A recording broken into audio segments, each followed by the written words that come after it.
Quran, we'll find that 3%, you just take all the verses in the Quran that are of a legal nature, and then count all the verses of the Quran, take the quotient, and you'll find out that about 3% of them are commands and prohibitions, divine commands and prohibitions. 97% of the Quran teaches ethics, the relationship between God and man, the purpose of life, morality, other truths as well. The history of nations in the past teaches us how to be self-critical, how to use reason and faith, the extreme importance of using reason and faith, teaches many, many major themes. You know what I was taught when I became a convert? Rules, rules, rules. If I hadn't studied this religion myself and entered this religion and all I received were rules, rules, rules, I would have left it the next day. Thank God I read the Quran first.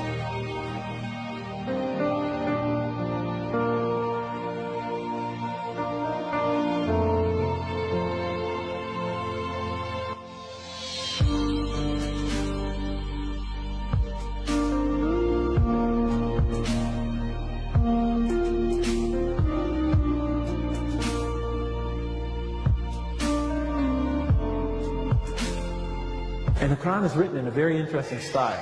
In the beginning, it's quite technical. It goes into a lot of specifics, laws and rules and regulations. By the middle, it takes you into stories, beautiful stories, powerful allegories. Towards the end, the emotions of the Quran picks up and it like reaches a crescendo and brings it all to this beautiful, powerful bursts of spirituality and eschatology, and it all comes together, brilliant, pounding images. And by the time I was getting towards the end of the Quran and my atheism began to fade away, I began having these powerful spiritual moments when I felt I was in the presence of this tremendous divine embrace. I remember reading the surah, وَالضُّحَى وَاللَّيْلِ إِذَا سَجَى مَا وَدَّعَكَ رَبُّكَ, you know.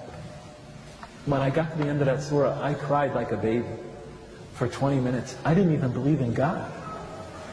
And it brought me to tears. And I would try to deny these experiences as I was having them. I would try to step on them. They just kept coming.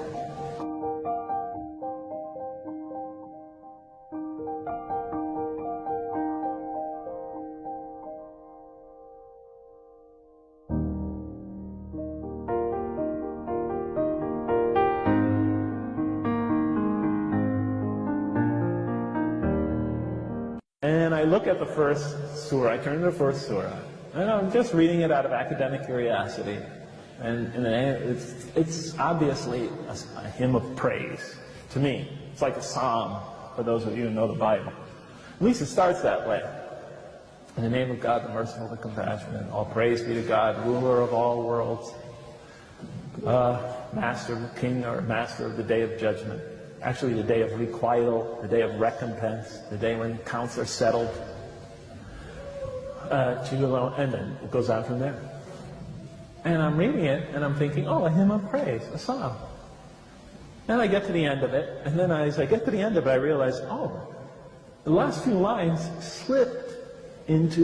made a subtle transition into a prayer for guidance. Show us the straight path, the path of those whom you have favored, not those who have gone astray, or upon whom is violence or wrath. And I thought, what a clever author. He tricked me into making a prayer for guidance, a supplication for guidance. Clever man.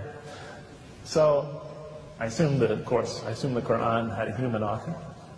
So I turn to the next surah, and it begins Alif, Lam, Mim, 3 Arabic letters. Then that is the book, wherein no doubt is the guidance